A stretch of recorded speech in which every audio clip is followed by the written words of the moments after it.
9 fights in total on the running order tonight. Start with light heavyweight action as Davey Top Mally Wright is up against Anthony Woolery in just a few moments' time. Then Brandon Stansfield and MJ Hall are in action over 4 threes at light middleweight. Jack Bateman looks to move to 14-0 when he faces Felix Garcia over 6 rounds. Then a big step up for young Hopi Price as Dave Colbourne's fighter faces the former Central Area featherweight champion Hussein over 10 rounds. That's all on Before the Bell. And then live on the Dazn platform from 7 o'clock, Ebony Bridges back in action less than 5 weeks after her win over Beck Connolly. She faces French national bantamweight champion Miley's Gangloff. Then after that brutal stoppage of James Tennyson, Mexican Giovanni Straffon is back in action against fleet-footed Maxi Hughes.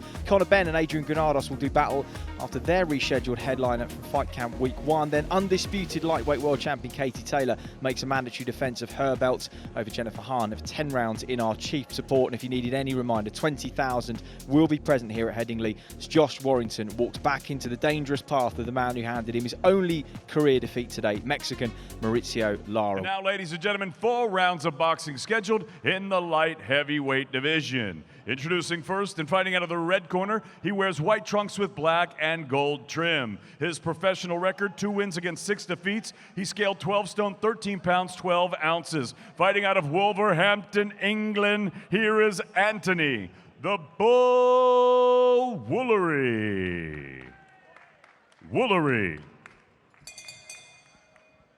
And his opponent across the ring fighting out of the blue corner. He wears the black trunks with the white and gold trim. He scaled 12 stone, 12 pounds, bang on. Tonight, he makes his professional debut fighting out of Chapeltown, Leeds, England. Here is the former amateur English champion, the one, Matrix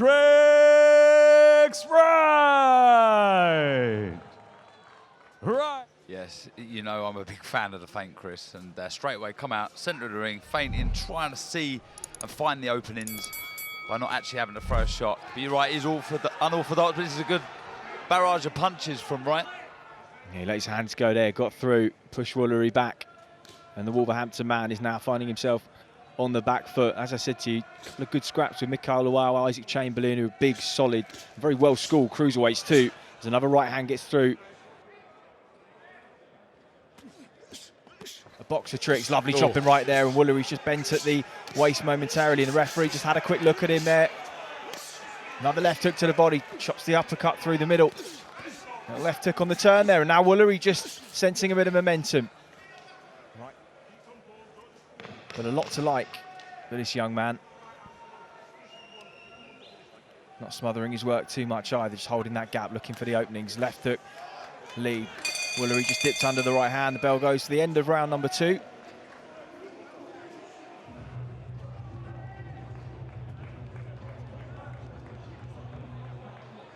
Oh, and they pulled him out, Chris.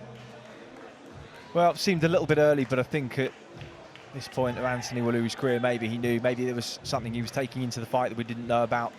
So often the case, but Mally Wright was, well, coasting, wasn't he, in complete control, and you could see actually that coming to an end at some point within that 3rd round. But Nick Manners respectful, as always. Ladies and gentlemen, referee Mark Lyson calls a halt to this contest at the end of round number 2. Your winner by retirement, the one, Matrix Right. And now, ladies and gentlemen, 4 rounds of boxing scheduled in the super welterweight division. Introducing first, fighting out of the red corner, he wears the black, gray, and gold. He scaled 10 stone, 8 pounds, 8 ounces.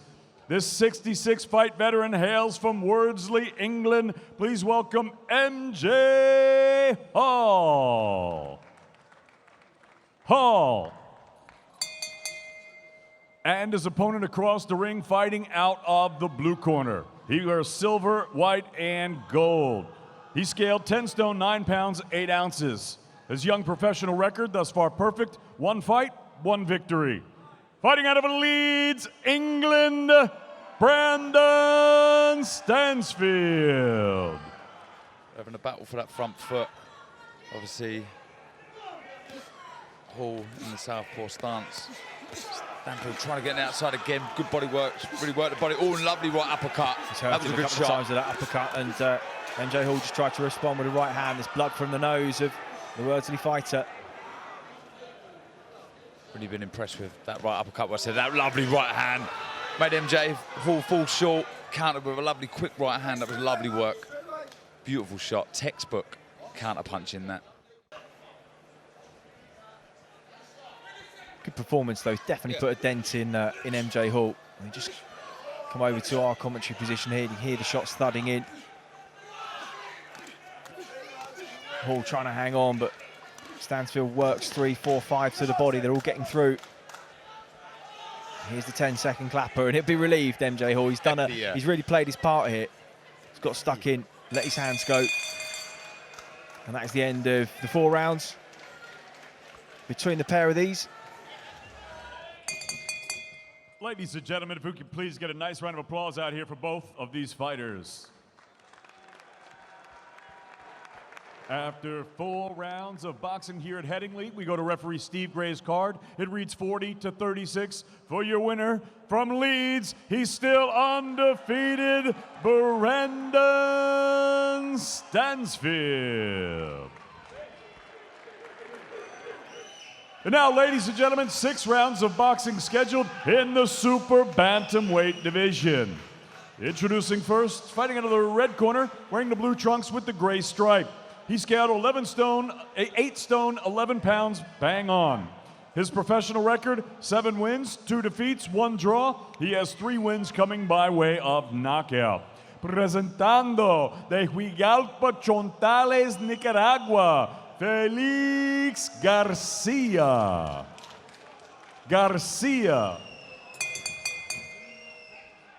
And his opponent across the ring fighting out of the blue corner. He wears the gray trunks with the white and gold stripe.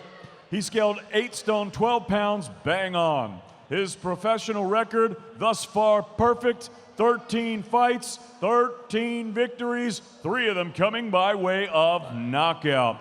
Here is Leeds' own undefeated Jack Bateman. We started well, Jack, this fight. Tell you what, Felix Garcia, fancies this. He's thrown some big overhand rights, Chris. Well, it was interesting because he had a decent start to his career in 2015. He had 7 fights, he had 1 draw, and he's really aggressive. He's come forward. You can see he's compact. When he lets his hands go, he's really game. But 5 years out, and he's just come back, and he's lost the 2 fights since he's come back, both against very, very good fighters. And I couldn't work out whether he decided to kind of go on the circuit, make some money, but when he does decide to sit down and fight, he can really scrap. It's not a division domestically that there are any obvious kind of world level contenders at this point, as Jack Bateman just takes a right hand on the turn there. 3, 4. Well, I think he thinks he got his legs caught up. We'll have to have a look in the replay. 7, 8. Right on the bell there. I don't think he's hurt at all. I think maybe he's just clipped by something as he got his legs tangled up. We'll try. Still there, still lively, as you say, even if the vast majority of the dog has been taken out of him. Well, just as I say that, there's a little bit of life in him yet.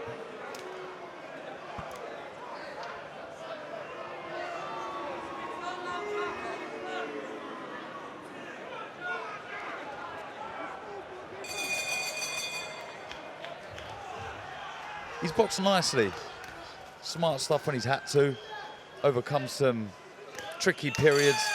He's been caught with a few shots, but ultimately good job from Jack Bateman.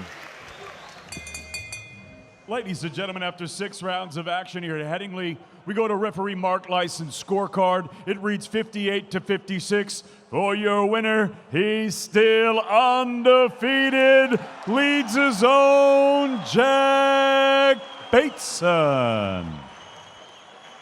And now, ladies and gentlemen, 10 rounds of boxing scheduled for the vacant IBO International Super Bantamweight Championship. Introducing first, fighting out of the red corner, he wears the red trunks. He scaled 8 stone, 9 pounds, bang on. His professional record, 16 victories, only 1 defeat. He has 2 wins coming by way of knockout. He fights out of Leeds. Here is the former Central Area champion, the Magic Man,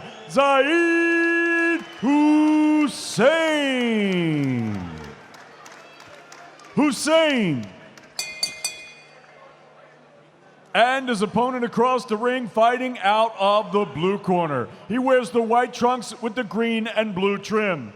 He scaled 8 stone, 9 pounds, 9 ounces. His professional record thus far, perfect. 5 fights, 5 victories, one of them coming by way of knockout. Here is the fast-rising, highly skilled southpaw prospect, also fighting out of Leeds, England, Hopi Price. He sparred fellow boxer Callum French as well. What shot to the left hand on the bell of the first round, just as he did against Claudio Grande. And Zahid Hussein is badly hurt here. Where did that come from? Well, safe by the bell, as Grande was in the 6th round of Fight Camp. Sorry to interrupt you there, because you were making some good points, but goodness me, what a game-changing shot that was. And Hussein, well, he looks to be in big trouble here. The eyes there. There's a bit of kidology pretending to not be able to get the stool out, but listen, as a corner, you have to respect they're doing everything they can just to give their man valuable seconds, but Price knows if he sticks it on him, Hussein is still not quite recovered. Are the legs there? Are the senses there? Is the resistance there? He's looking good, isn't he? Hopi Price, aggressive, strong, sharp, spiteful. Hussein at the start of the round did the right thing, tried to, you know, a little jump, get the life back in the legs. It is to the eye of Price, indeed. And it's in a dangerous position as well, in the corner. And he's got that right glove, I beg your pardon, that left glove pinned up there. And his hand position's been disciplined so far in the contest. Often that is the case when an orthodox fights to a southpaw. It is, but Hopi Price now just maybe sensing he needs to leave nothing for chance, puts the shots together. Hussein pushed back onto the ropes, right hook comes through again. Here, Tony Bale, you behind us saying, give yourself space. That's exactly what he needs to do, Hopi Price. Don't smother your work. Lot of blood. Don't know if there is any above. I think it is on the brow of Hussein. An awful lot of blood from both men. Well, the left hand lands, but I think he was bundled over. Hussein protests. Don't let him get close. This is really heating up. Fencing away with the lead hands, chops the left hand through again. Hussein goes down, the legs are unsteady.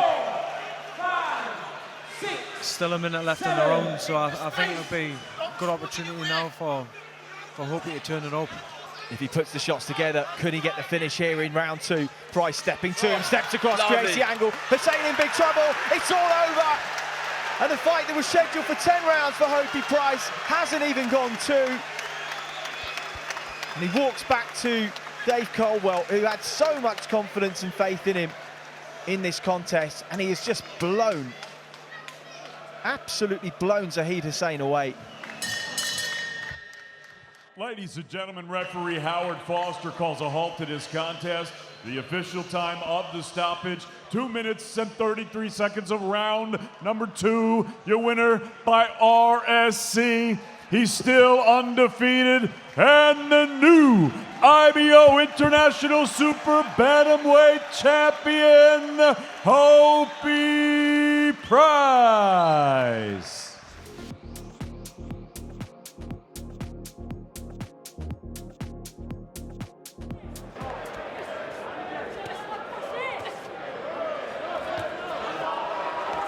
Bridges caught her on the turn though.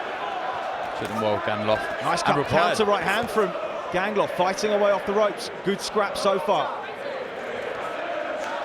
Bridges just letting the hands go. Double right hand, just got round the side of the guard. Gangloff just steps off, trying to find some space as the 10-second clapper sounds. Bridges just marauding, pushing forwards. Steps off to give herself that space to work. That's what her and Enzo Macronelli have been working on in camp. Good second round for both of these fighters. Got to get business done here. Nice right uppercut from Bridges, followed by a left hook. Good work. Oh, big right hand from Bridges. She took it well, Ganloff. She knows that she's out of hand, but most of the time you want to disguise any injuries that you've got to your opponent, but He's making it very obvious. Nice uppercut through the middle there. Gangloff chops the right over in return. The 10-second clap of sounds. The rounds go by so quickly. They do. 2 minutes. Lovely right hand there from Gangloff. Bridges takes it well, comes back, and they trade to the bell with 1 round to go. And the hand will be swelling, of course, inside the hand wraps that are already tight, and that will be causing extra pain too. As Gangloff now starts to put her hands together, 20 seconds on the clock, ripping away to the body, short uppercut through the middle, pushing Bridges back now. Really physical stuff, just caught tall with the uppercut again. And then leaving absolutely everything in there. It's really good stuff, this, to the final bell. And Bridges has had to fight right through the pain of that right hand. That was a great contest to watch. It was. Shame about the injury, but it was very obvious. But Gangloff boxed to a very, very good game plan there. Didn't get involved, moved their feet, quick hands, quick counters. She weathered an early storm as well. She took a really big overhand right. I think it was at the end of the 2nd round. Ladies and gentlemen, after 8 rounds of boxing here in Leeds, we go to referee Steve Gray's scorecard. It reads 77-76 for your winner. From New South Wales, Australia, the Blonde Bomber, Ebony Bridges.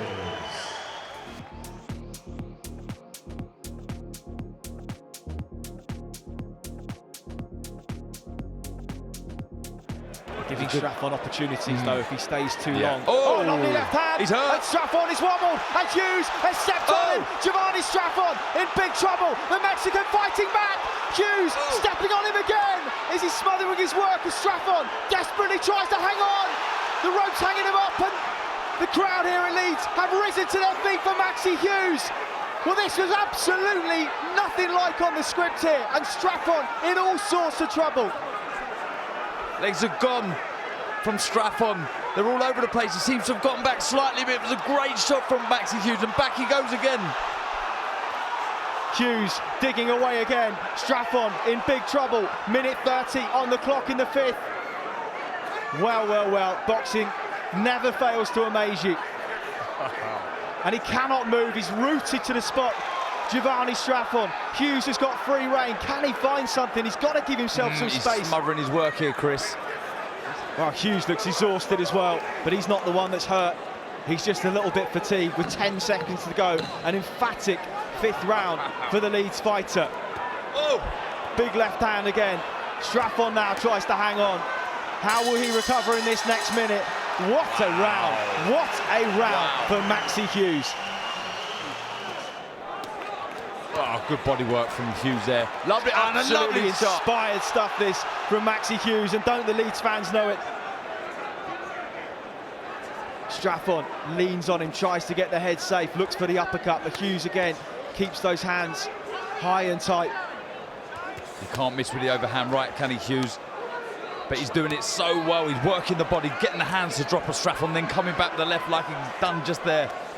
Every time he does so, telegraphing with those shots. And Hughes walks him onto another one too. Just snap the head back of Straffon. Mexican looks to respond. Hughes got to keep those hands high and tight. But he senses maybe the start of another breakthrough. Straffon holds on. Big jab again.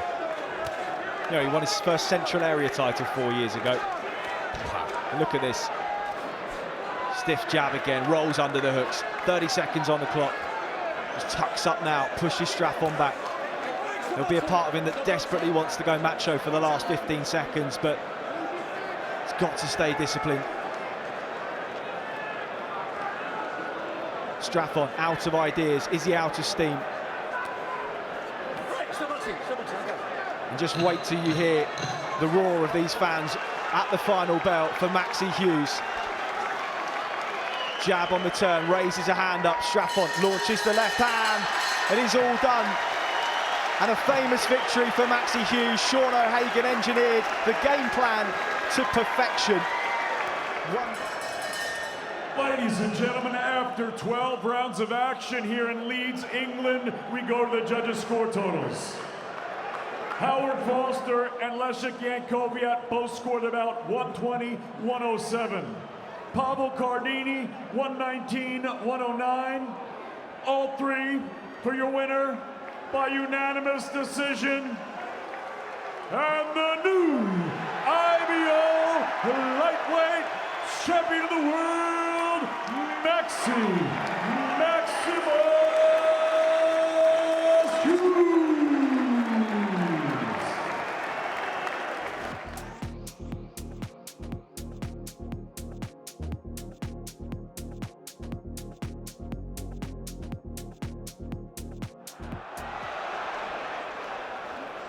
Granados billed as the biggest test of his career so far, but the same was said about Samuel Vargas last time out, and Vargas lasted but a round. Granados gets on the front foot in the early stages and then circles around the outer of the ring, as he often does in the early phases of his contest, to take a look at the opponent.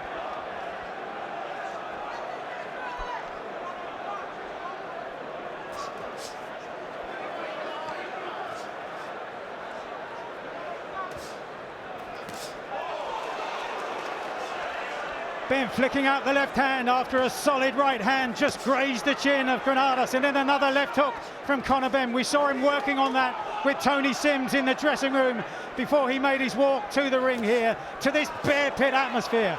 And now he tries to open up, and Granados complaining already, and that's a sign that he might be uncomfortable. For Granados, he has to just weather these first 3 or 4 rounds and take Benn into the later rounds.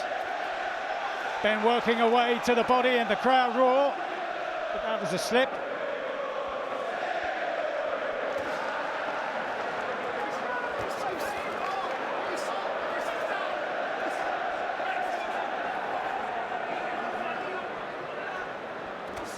Benn still using his feet to cut off the ring space, and wings in another one of those big right hands, and then follows up again to the body. Smart work again, powerful work from Conor Benn. And took a good left hook himself, Benn, so showing a good chin.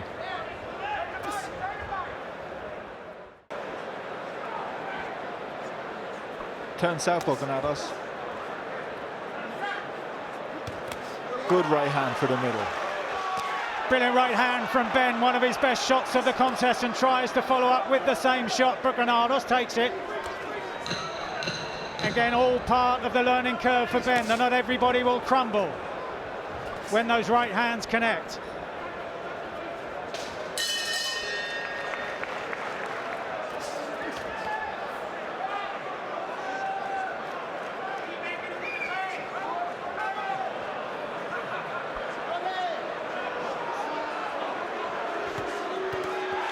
Here they go.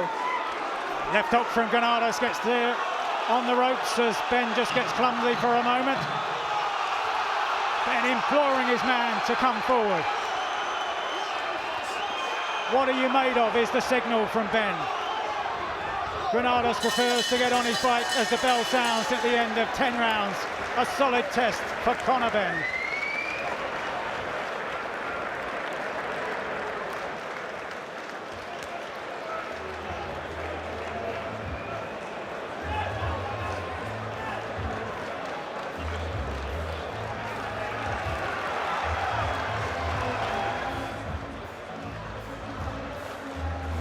This was at the end when they were imploring each other to fight, exchanging. Benn, when they were exchanging like this is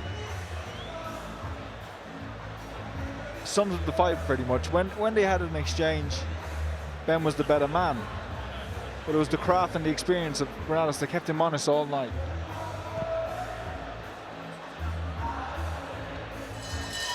Ladies and gentlemen, after 10 rounds here in Leeds, we go to the judges' score totals. Steve Gray, 100-90. Luigi Boscorelli, 99-91. Leszek Jankowiak, 97-93. All three for your winner by unanimous decision. He's still undefeated and still the WBA Continental Welterweight Champion, Conor the Destroyer Benn.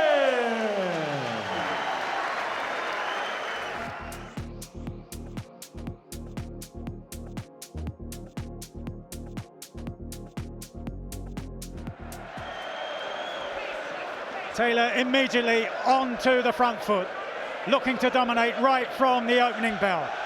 Flicking out a jab, already landing and already making Hahn look slightly uncomfortable on the end of a fairly light jab.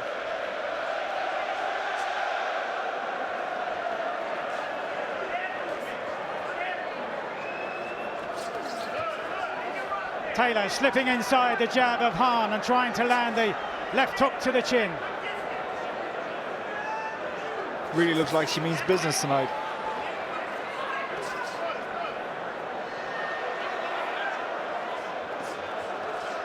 So Katie Taylor then looking to build some rhythm, to build on her timing and to land with solid successes and with frequent successes. But Jennifer Hahn has been managing to read a good deal of what Katie Taylor's been doing so far. Solid shot to the body with a left hook to the chin. That's better from Taylor. Then a follow-up with a jab.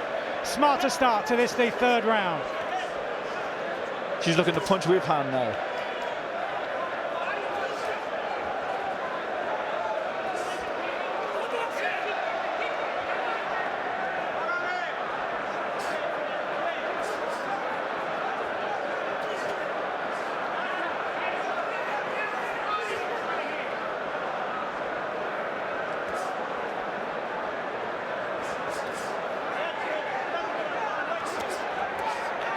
Now Hahn gaining the confidence to move on to the front foot at the end of this round.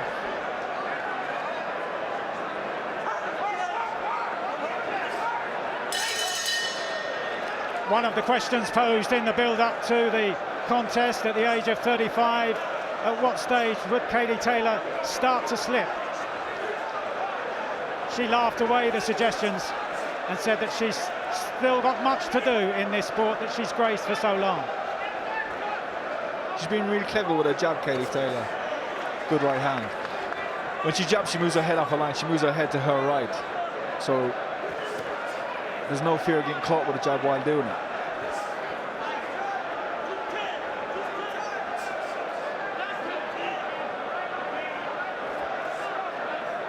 But given Hahn's long background in the featherweight division, although she has had a contest before tonight up at lightweight, she's saying no signs at this stage of being overpowered.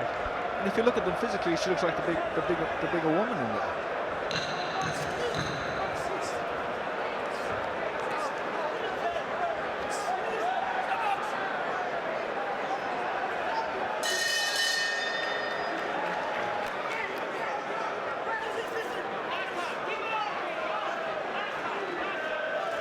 They're imploring Katie to keep going now. Kayla's upping the work rate here now, and Hahn goes down. She believes that she slipped. She waves at the referee. Noticeably, she looks up at the screen, perhaps looking at the time to see how much there's left in this round. And Taylor has upped the tempo in this round significantly.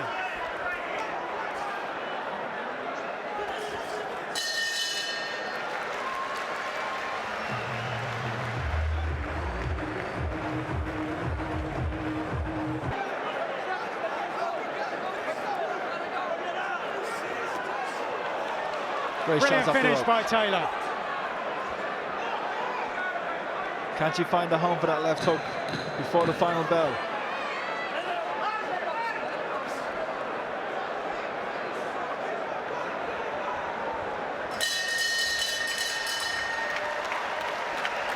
Bell sounds at the end of an emphatic final round for Katie Taylor as Jennifer Hahn raises her right glove and makes her way around the ring. After 10 rounds of boxing here at Emerald Headingley Stadium, Leeds, England, we go to the judges' scorecards. Phil Edwards, Leszek Jankowiak, and Luigi Boscarelli are in agreement, 100-89. All for your winner by unanimous decision. She's still undefeated and still the undisputed lightweight champion of the world, Katie Taylor.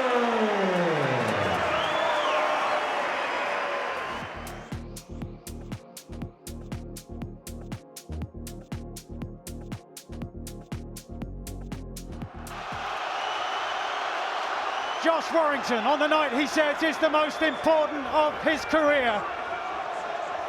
All week showing much more intensity than first time around in the bubble at Wembley in February of this year. And he'll need it. He knows he'll need it. As Lara is the first to go on the attack, but it was an apprehensive attack.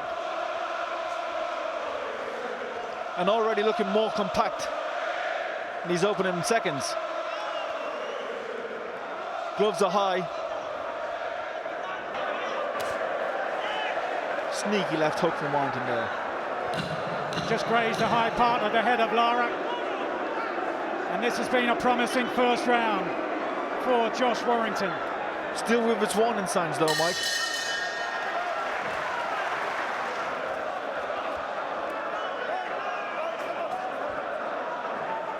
Lara seemingly far from overawed on this, the most hostile occasion of his career so far. But again, striding forward out of distance, but did get through with a right hand.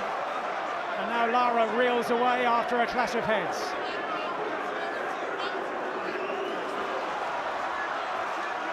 They're really rolling the dice with it when they're exchanging hooks. Again, Warrington covering up well and then countering on the inside. And the difference between this fight and the first fight is that he's staying very low. His chin is down. Some good body shots there from Lara.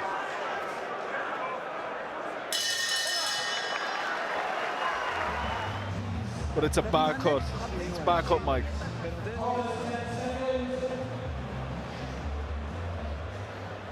How will that affect this round? Will he come out swinging now, Lara?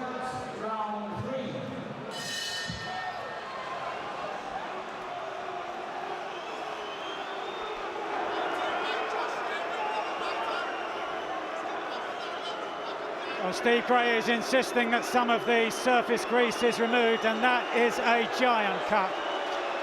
And surely Mauricio Lara here is on borrowed time. And Steve Gray now is talking to the corner. And referee Steve Gray has decided to wave it off. Ladies and gentlemen, your attention please. In round 2, there was an accidental clash of heads causing a cut on Lara. The doctor ruled he is unable to continue, and because 4 complete rounds have not been held, the rules say that we must go to a technical draw. The sorry fans, a round of applause for both fighters. Technical draw. So Michael Buffer explaining the decision there and the reason for it. Had the fight gone beyond 4 rounds, then they would have gone to the scorecards as they stood at the time. But as it is, it's a technical draw, and the single consolation for everybody here is that we hope they do it again, because that was so evenly matched, and we know that this can be a very special contest, much, much closer than the one we saw back in February.